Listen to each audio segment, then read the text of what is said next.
Mic you up. That'd be. Oh my god. Oh, That's how all of these, if you watch our videos, all of them like start out with us like. Let's start just by going over your childhood. Pretty good childhood. Growing up, mom and dad, happy environment. Everything was pretty normal. Then I was I had a leg problem that I was diagnosed with at an early age, so around 5. This problem took several years to find a way to correct it, and eventually I was able to get it corrected, grew out of it, but it cost 4 to 5 years, and there were several processes that failed until we found one that worked. So they had something you lined up in bed for 8 months. One of the approaches that we did was they put us in traction, or put me in traction. So I was supposed to stay in bed, and my feet were elevated, but I had weights hanging off of them to help with what they thought was the problem at the time.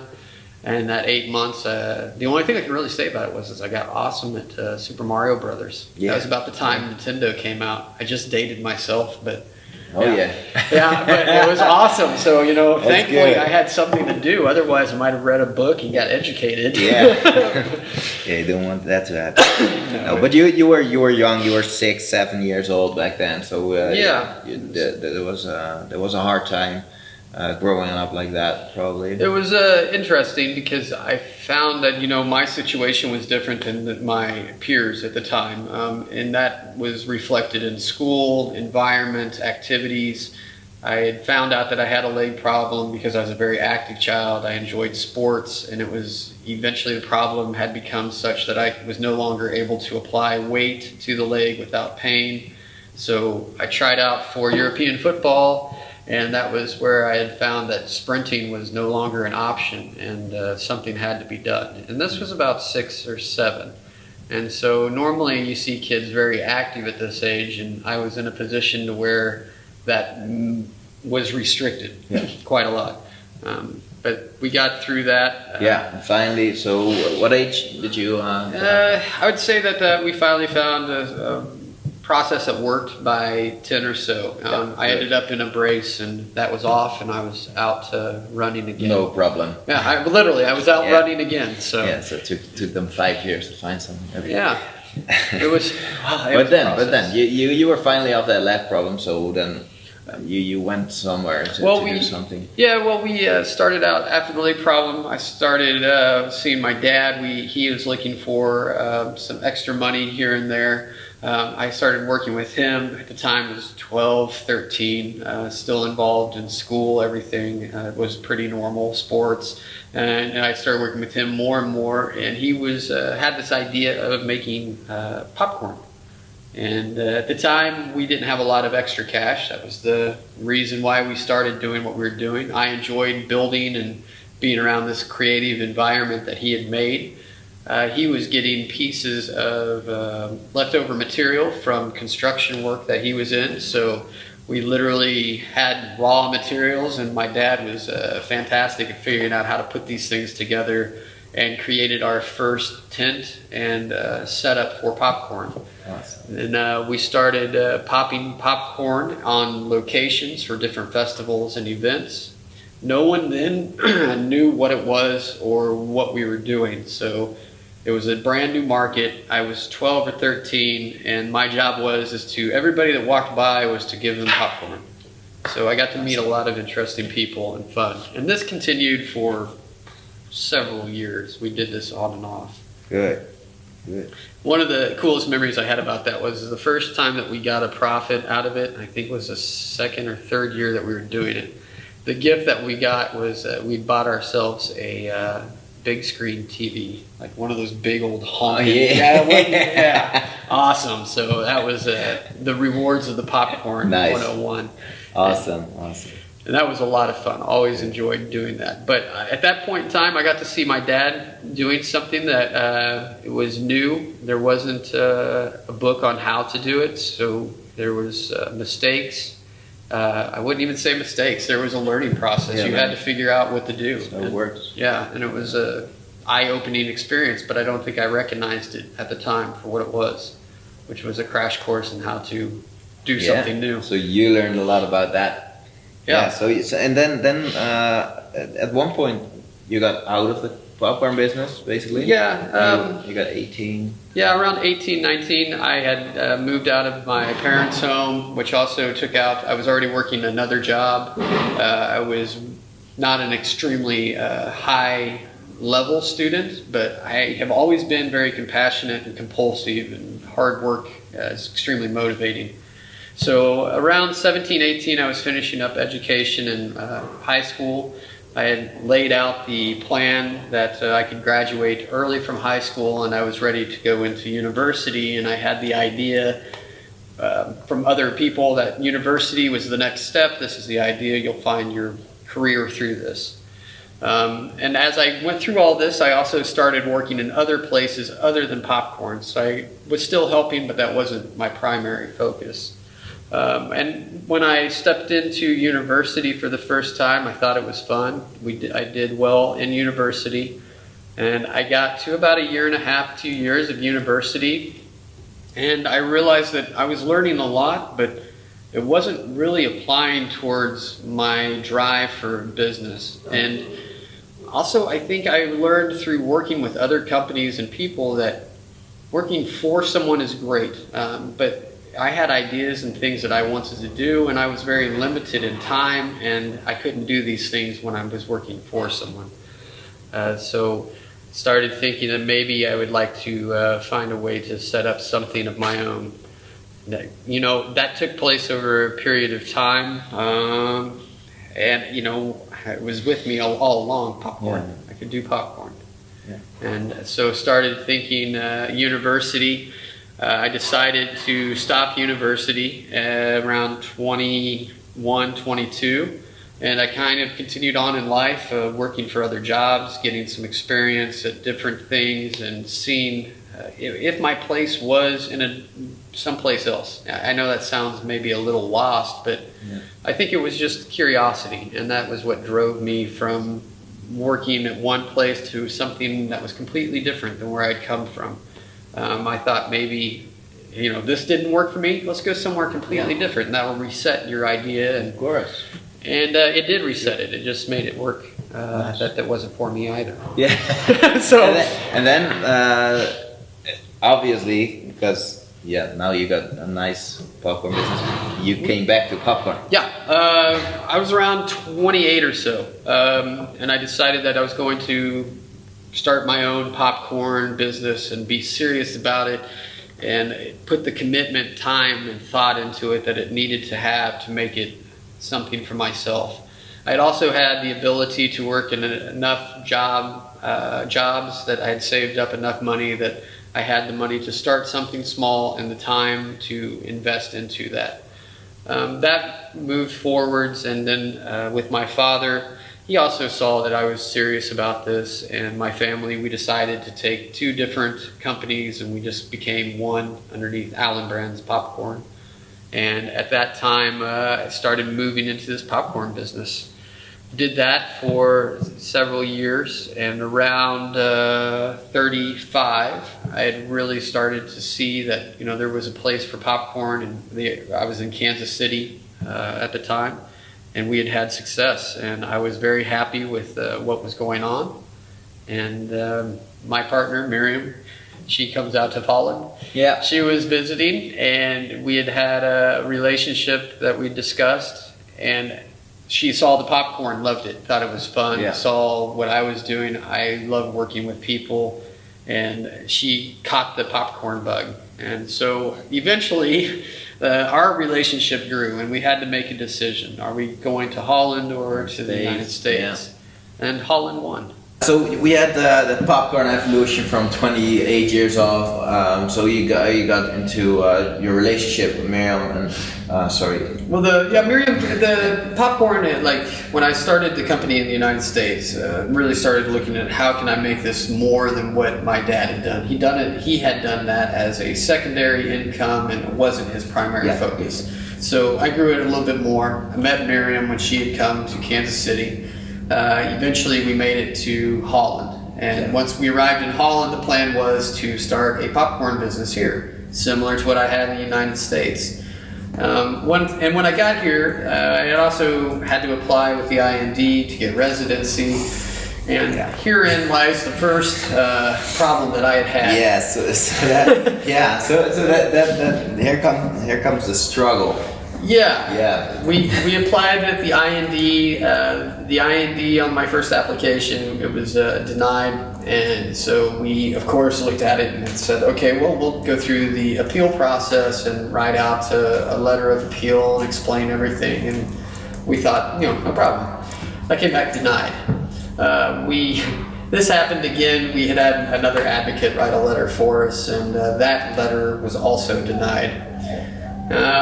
And at this time, we're getting this information. This is not coming quickly. This is over a period of months. I'm also talking with people about popcorn, because I still have this idea of once I get my residency, I'll start a business and we'll go from there. Well, the people that I'm talking with about popcorn, it's a new concept in the Netherlands. So a lot of people look at it and they say, man, this is an interesting idea, but it's popcorn. We don't do popcorn. Like, you can't have a business successfully with popcorn. What else do you do? And popcorn was the answer to what I was saying. So we went through conversations with other people, and everyone, I think, is always polite and when you tell them ideas.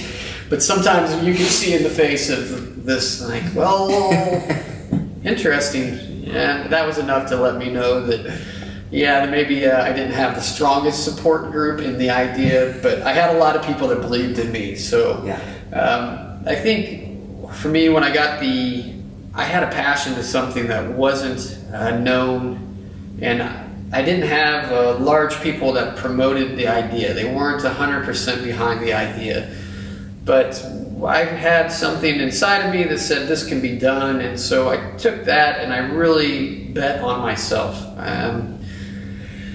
Moving back to our IND conversation, this was still a big problem. And so eventually I got a letter saying that now is the time that you must leave because your application has been denied. So we searched out for attorneys, advocates to find someone who could help our situation. Met with 2 or 3 advocates, and all of them came with just, this is not going to be possible. Some of them had a better idea, but it was not realistic for us. The last advocate that we went to go see, we were on our way to go home, and Miriam and I were both a little depressed with the news that we had received, and we were just about ready to say, we don't need to meet with someone else to hear this news again. It's the same story. And I think it was a joint idea of, we were already on our way, we have to find something. And the last advocate, of course, was the one that we walked in. Keep digging. Yeah, man. This, I think, applies to a lot of what happens for me in my life, is that you just run into an obstacle and you have to keep trying. And when you choose to give up, you never know what you're going to miss out on. And we found this lady. She got the residency, and that's awesome. So we made it through the process. And after that got taken care of, I knew I was in Holland. We had our first home here, and I had a home in the United States as well. We decided that we'd sell the home in the United States, and this would be our new home. And found a popcorn location that I love in Dordrecht. How did you get to that popcorn location? Because that's a whole backup story too, right? Yeah, the idea. Just think of like, let's get this location, let's go. Not at all, man. No. What had happened with it was originally I thought I would buy maybe a food truck or maybe do something for events and festivals in the Netherlands. And we looked at these ideas, and I started creating concepts for food trucks, concepts for markets, and these things. And I thought it would work. I still think there is a possibility for them to work, but where I was at the time, I couldn't make it work. And we had actually found a wonderful place in Den Haag, and the day of agreeing to the name on paper to secure the spot, I looked at it and I just said, this isn't right, it doesn't feel right, and so we backed out of it. And now we're back to, I have residency, it's awesome, but the business model that I had already grown and put our ideas and energy to and put on paper now is back to nothing. So I decided to completely redesign the idea, and we ended up with a store in Dordrecht. So we went from food truck to a mobile spot to festivals and events to a store location. And along this process, of course, I'm in the Netherlands. I don't know a lot of people. It's a new language, new folks, and I'm trying to get feels from people for what we're doing. And it was already a lot of people that saw this idea and they didn't have a lot of belief in it. But then I told them I wanted to get a store, and the people looked at me and they said, a popcorn store? Really? Yeah, I'm like, you're going to do a store and that's going to be popcorn. And I said, yeah. And so I found the location, and I took the money that we had from my house in the United States when I sold it, and we both, Miriam and I both agreed that we'll go in on ourselves and in on our idea. And, you know, somewhere around 37, I think, all the pieces came together, and we opened the Popcorn Winkel in the Netherlands. Awesome. Yeah, it was a lot of fun and a lot of ups and downs to get here. Yeah. And you know, it's interesting because the popcorn store, it turns out that we have a great fan base, I think. We have wonderful people that come in, and they come in happy. They work hard for money. They give me their money for popcorn. I love making it. I give it to them happily, and it's such a wonderful transaction of people, energy, and thoughts. And we have an exciting momentum, I think, here. And we're looking forward to continuing our momentum with this in the future. Maybe into a couple other locations, working with some other folks to see what is possible. That's good. And it's fun to be in a area where there is no one that really tells me what I can or can't do, and there's no model. So I'm not constricted in my thoughts of like, oh, maybe I want to put popcorn here because there isn't someone who has done it before to tell me that they failed. So, well, you know, what do you do? Where do you go? Trial and error. Yeah. That's how it works. Yeah, and it's a constant trial and error process, but Yeah. I'm compulsive, I'm hard-headed, I love the hard work, so I'm okay with these things. And it fits well. And for now, you did already such a great job. Thanks, man. Look at where you're at. Look at where you're at. You're selling it to so many happy clients, to so many. You're working on a lot for the future. I won't give anything away for that, but like you're selling in the theater. That's awesome stuff, right? That's great. It really is fantastic. And what has happened is that I think other people see energy with others, and we have found a way that we're moving in a momentum that was self-created. And I love the fact that once you start something, it's always difficult. And these things that have happened to us didn't come from what I was doing so much as like I went out and created these things. They found us. And I always think that's like the really awesome part of doing something on your own. Maybe the idea is in your mind, but sometimes the idea that you have in your mind, you just put out there and it seems to come to you. Yeah. And it doesn't come easy, man. No, you gotta work. Not at all. It definitely doesn't come the first time you try it. I think there's an exception to most rules. So sometimes you start something and it just works, and man, that's lucky.